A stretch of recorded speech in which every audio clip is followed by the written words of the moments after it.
Happy Wednesday, everybody. Today I think we're going to do a bit of a channel update.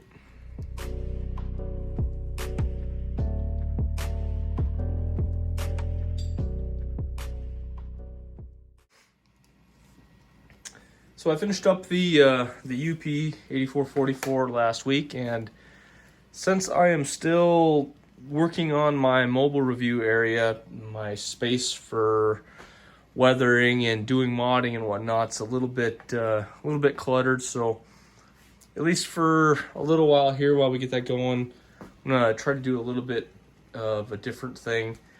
My next project that I'm gonna be showing you guys, I think my BNSF SD70 Mac, the nose headlight version of it that I got. I ordered a ESU board for it, and I'm working on putting together, the proper sound package and adjusting all my CVs and running it with a couple of my Broadways. I think I've got it figured out with a Locksound V5, how to get manual notching to work with my Broadways. So just like my favorite consist here that I got coming around, my Paragon 3s, the two SD70s, and the AC6000, which has just been the best, most rock-solid consist that I have. Pulls like a workhorse, and they just run really well together. My two Paragon 4s that I have, I generally run them together. I would like a third engine to run as like a DPU with them, so I've been working on that Kato to kind of bring it up to the quality standard of those Paragon 4s, and I think that ESU decoder is going to get me there, but I've had to do some tweaking and whatnot, so I think that'll be the next project I go over. A little bit more of an in-depth on how to use a lock programmer and whatnot. And if you can see there, I just got in the new big blow turbine from Scale Trains. Got a couple of issues with it I'm working out, but so far it's been really cool. And I gotta tell you, my kid he's barely just getting ready to turn 1, and when I fire up the turbine on it, he just freaks out and puts a big smile on his face, so that's pretty cool. And then a kind of a follow-up after I get that Kato working properly and we get all those videos done. I finally got my my GP39-2 and my GP40 Montana Rail Link back from Atlas. They found some issues, got them repaired, and sent them back to me. And apparently the motors that were in them did burn up the decoders. So since these are, sound ready locomotives and they got the speakers installed, I think I'm going to save up for a little while and go ahead and buy 2 ESU decoders, get them in there, do the custom sound package installs, go over that with you guys, and then go ahead and put these back in my review cycle, get some running on them, and see if we can kind of do a, yes, they were repaired, but maybe a more premium decoder would help with the engine burning up and whatnot. So that project I have got on the turnpike. Just gotta save up enough money. Those decoders are not cheap, so especially until I get monetized, I do the best that I can with the money that I've got. This Sunday we've got the Tier 4 Gevos. I got them sitting over there on my fueling area. I got a lot to go over in that. We're talking sound files, all that kind of stuff. Some of the custom stuff on my demo engine, changing over so they run better with regular engines and consist. I got that figured out, and then kind of their premium feature, that the throttle hold feature, so that's pretty cool. So that's going to be a lengthy, in-depth review, so definitely tune in for that one. I also brought in a Dash 8 from Bachmann. I just kind of got over you probably saw this if you watched my last review. I did the SD45 from Bachmann, and definitely not up to the same quality standards as that GP40. That thing was just a bunch cheaper. That's an awesome engine. I think I'm actually going to end up painting that. We're going to do maybe that on one of my my Empty Wallet Wednesdays going forward. We'll try to do some chalk weathering on that, maybe kind of to bring the color so it looks a little more sun faded and a little closer to a regular engine. So, but yeah, I did get the Dash 8 in, and honestly, I don't know if this is any better than the Atlas that I brought in. It's got quite the quite the monster truck effect on it as well. But we'll put it through its paces. We'll do some testing on it. I will tell you that it is not a fan of my lower loop. I've kind of got a little bit of an S-curve back over there, and it struggles with that. So something that I've been super impressed with, let me just pull this thing back here. And I am considering trying to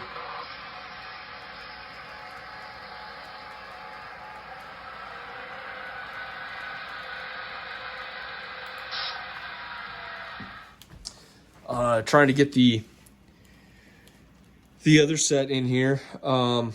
These are the Broadway Limited F7 A and B. These are both powered, and I got to tell you, I got them installed on the layout, and they've been running super awesome. So I want to put 20-30 more hours of runtime on those, and I would really like to get the AB set with the unpowered B unit just to see what the difference is. I kind of played with just one of these to see what the pulling power might be, and it was actually pretty good. One thing about all of the the F units and like the P40s and 42s is there's a lot more metal in them, and they're hefty, so they got pretty good tractive effort. This also kind of ticks me off because if Broadway can get these to run as good as they do, and I gotta tell you, those things have yet to stutter on me. They've been awesome when I was doing some switching work with them. I want some GP engines. Where are the GPs? I want some, GP15s, some GP30s that actually don't sound like food processors going around, That's my problem with my two GP30s is the older one that isn't DCC ready has to go really, really slow or it sounds terrible. And the GP30 with the the H3 scheme in forward, it's okay, but you try running it in reverse and it sounds like there's rocks in the gears. I just want some good switcher engines, and I can't find them. So the other one you might have seen, I've been doing some testing. I thought maybe this was going to be the game changer. I got one of those Walthers Lifelike.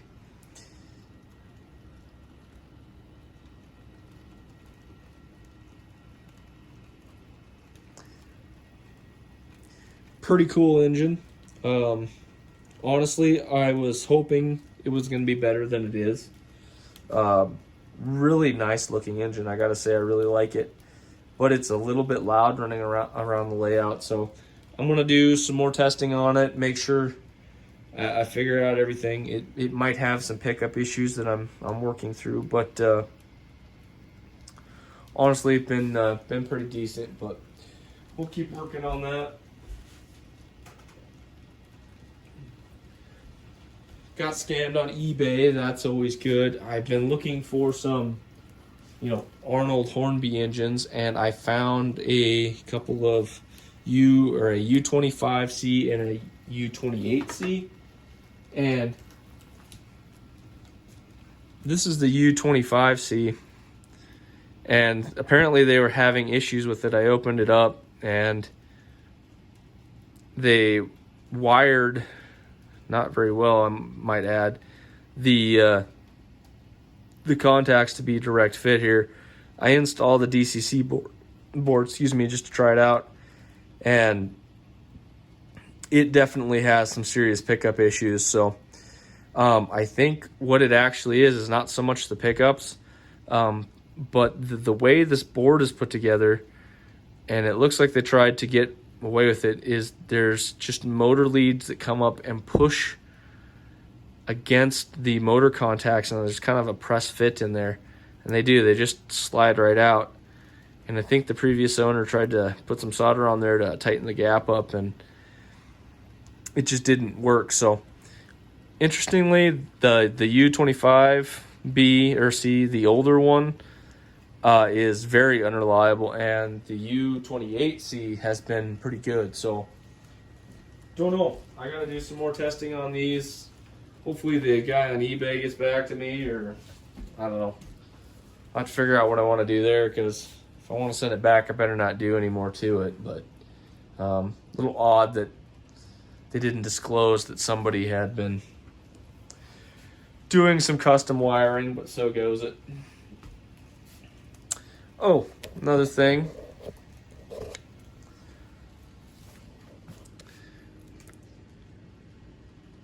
Had that come in the other day. I don't know if I want to do a separate review on it or not. I was looking for a good SD70, and I ended up getting that on super clearance.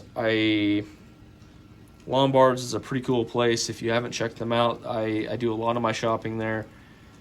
They don't tend to be as out of stock on things as often. As a matter of fact, that's where I got that engine from.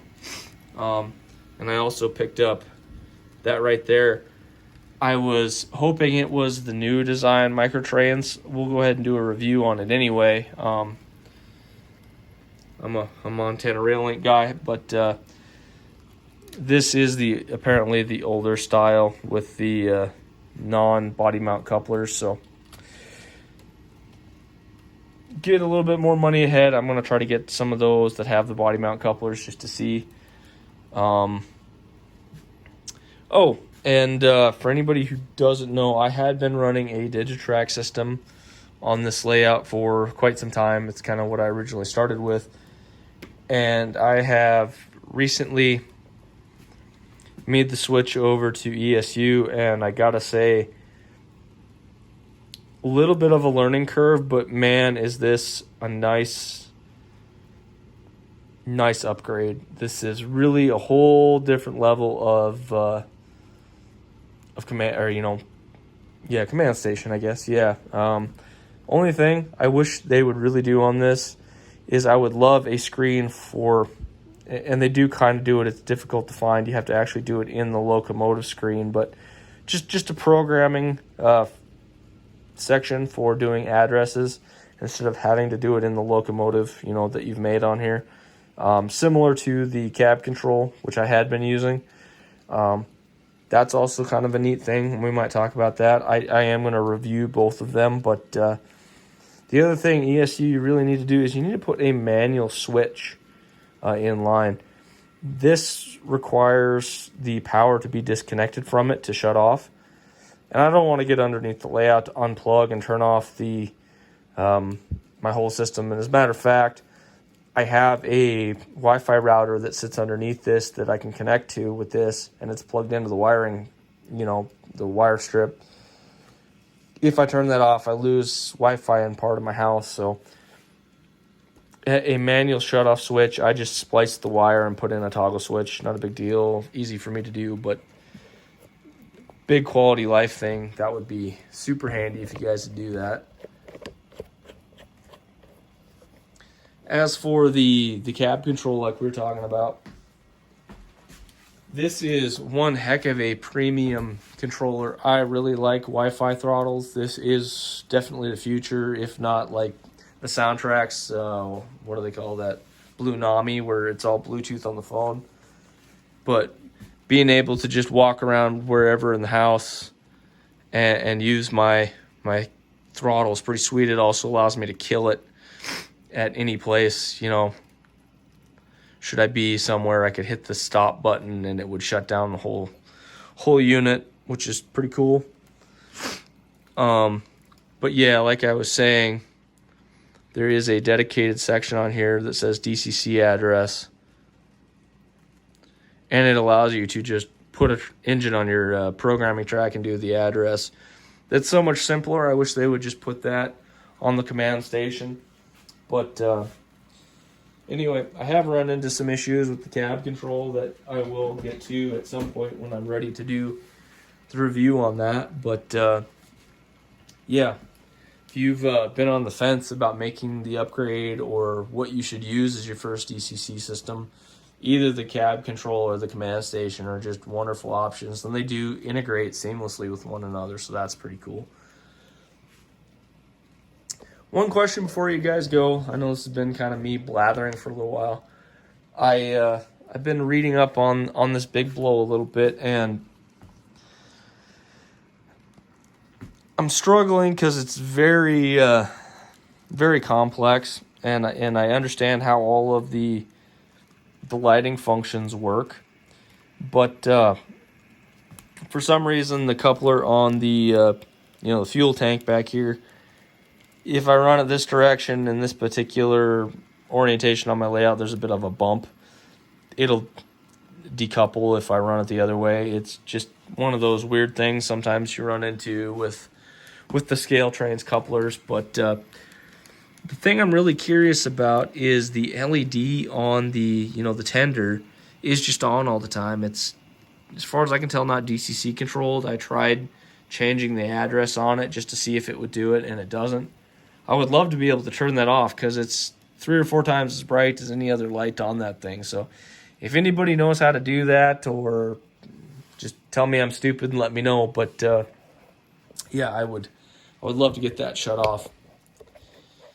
Anyway, just thought I would fill everybody in.